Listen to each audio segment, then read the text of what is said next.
All right, so you've probably been hearing about this weird fog, right? They're Mhm. calling it FOGvid-24, Right. all this travel chaos. And even some people are saying it's like causing health problems. Yeah, I've seen that. Yeah, so you sent over a couple articles, one from Sportskeeda.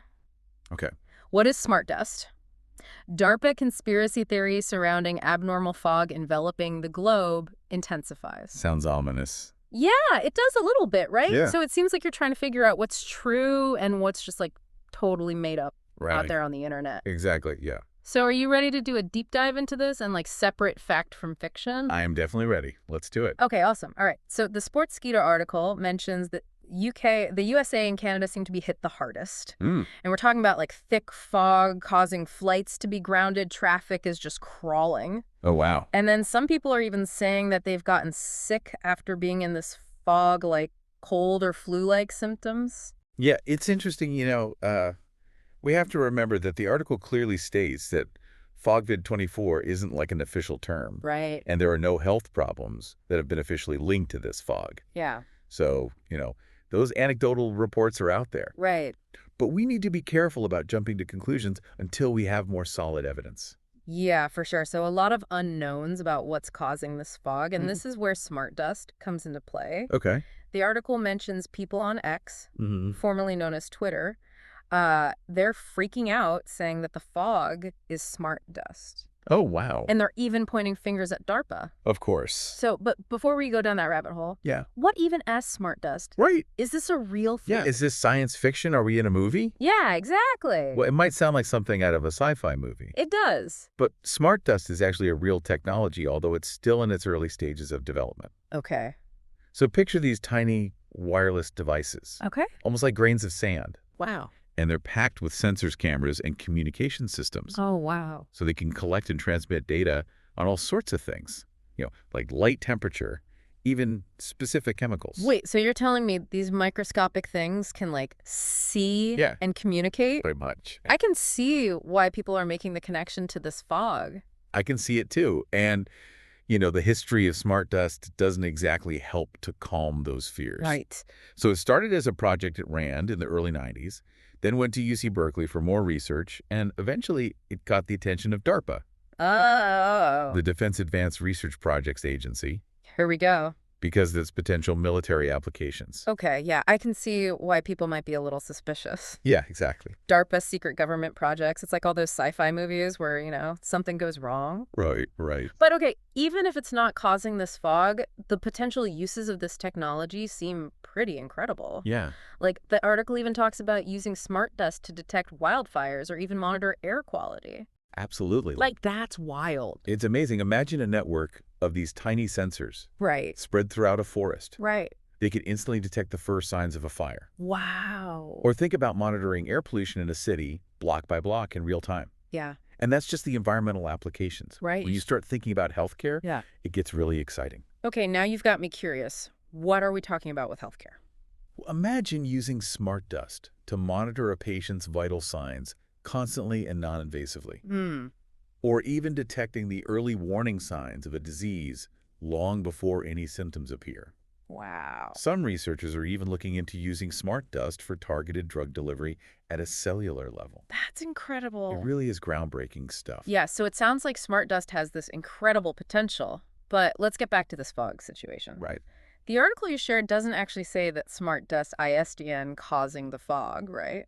You're right. There's no official confirmation, no evidence, nothing concrete connecting smart dust to this fog. It's just speculation at this point. And when you really think about the logistics, it becomes even less likely. I mean, Wow. to create visible fog across entire regions, you would need a massive amount of these microscopic devices. Yeah, it's like trying to make a blizzard with just a handful of snowflakes. Exactly. It just doesn't really add up. Sure. So if it's probably not smart dust causing this fog, why are people so quick to jump to that conclusion?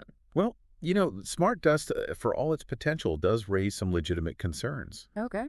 The idea of these tiny invisible devices being used for surveillance is unnerving to a lot of people. Yeah, I can see that. And it's not an unreasonable fear. Especially with DARPA being involved. Exactly. They're known for being on the cutting edge of technology, sometimes even secretive projects. It's Yeah. understandable that people might be a little mistrustful. Yeah, you mix that with a general distrust of government agencies, Right. maybe a little bit of science fiction influence, and you've got all the ingredients for a conspiracy theory to take hold. So people are taking that kernel of truth that smart dust exists and then weaving it into this elaborate story about the fog, even though there's no real evidence to back it up. Yeah, pretty much. It's amazing how our minds work sometimes. It really is. This, Yeah. this situation shows just how important critical thinking is, especially in today's world where information spreads so quickly. Yeah. We need to be careful about what we believe and always look for evidence before jumping to conclusions. It's like trying to find your way through a dense fog. Exactly. You need a reliable compass. Right. And in this case, that compass is critical thinking. You got it. So the key takeaway here, Yeah. always question your sources, look for evidence, and be wary of sensationalized claims, especially when we're talking about something as potentially impactful as smart dust. I agree. Now, we've been focusing a lot on the potential downsides of smart dust, Right. especially the surveillance aspect. Yeah. But what about the flip side? Okay. The positive applications? The article barely touches on that. Well, you're absolutely right. It's crucial to have a balanced perspective. Okay. And the potential benefits of smart dust are truly remarkable, especially in fields like healthcare and environmental monitoring. Right. But that's a whole other discussion. Okay. I'm already intrigued. Yeah. We'll have to dive into that a bit later. Sounds good. But first, I think we need to take a closer look at the psychology behind these conspiracy theories. Right. Why are people so drawn to them? And how can we effectively navigate this world of misinformation? Great questions. Let's unpack that after a quick break. Sounds good. Yeah. This whole conversation about smart dust and FogVid24, Yeah. it kind of makes you think about our relationship with new technology in general, right? Yeah, what do you mean? We have this groundbreaking tech that could change so much about our lives. Right. But at the same time, people are afraid they don't trust it, and then all these conspiracy theories pop up. It's like this constant back and forth, right? Ex- The potential benefits versus the potential risks. Yeah, and we see this pattern all the time throughout history, right? Totally. Like, think about the internet. Oh, yeah. Perfect example. It's connected the world in amazing ways, but it's also opened up this whole can of worms, right? It has, crime surveillance, misinformation. It's Well, all there. Yeah, it's like every time we take a step forward with technology, there's this shadow side, this potential for things to go wrong. Yeah. And as a society, we got to figure out how to deal with it. Exactly. We can't just stop innovating because of the risks, Right. but we also can't just ignore the potential downsides. It's a tricky balance. So how do we find that balance then? Yeah. Especially with something like smart dust. Right. I mean, it could be so beneficial, Yeah. but also incredibly invasive. Right. That's the million-dollar question. And honestly, there's no easy answer. Mm. But I think the first step is open and honest discussion. Okay. We need to have more conversations like this one, Right. where we explore both the good and the bad. And not just among scientists and tech experts, right? Absolutely. This needs to be a conversation that involves everyone. Yeah, we all need to be informed and involved in shaping how these technologies are used. Exactly, because in the end, it's not just about the technology itself. Right. It's about the values that we build into it. Oh, that's interesting. Yeah. Do we prioritize privacy, security, accessibility? These are questions we need to be asking ourselves. It's like we're writing the rules for a whole new world, right? One where these tiny robots could be all around us. Yeah. Interacting with our environment, even our bodies. I mean, it's exciting, but also kind of creepy. That's a good way to put it, and it really highlights why we need to be thinking ahead. Right. We need to anticipate the potential consequences of our inventions. Yeah, and set up ethical guidelines before it's too late. Exactly. Otherwise, we risk creating a future where smart dust becomes the problem instead of the solution. Right. A world where we're constantly being monitored, our privacy is gone, and we can't trust technology anymore. That's a scary thought, but it's a possibility we can't ignore. And how do we avoid that?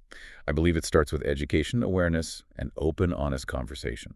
So demystify these technologies, separate fact from fiction, and empower people to be a part of shaping the future. Precisely. It's a future worth fighting for, a future where technology works for us without compromising our values. Okay, so we've talked about this mysterious fog, the smart dust conspiracy theories and the bigger implications of these new technologies. We have. But what's the most important thing for our listener to take away from all of this?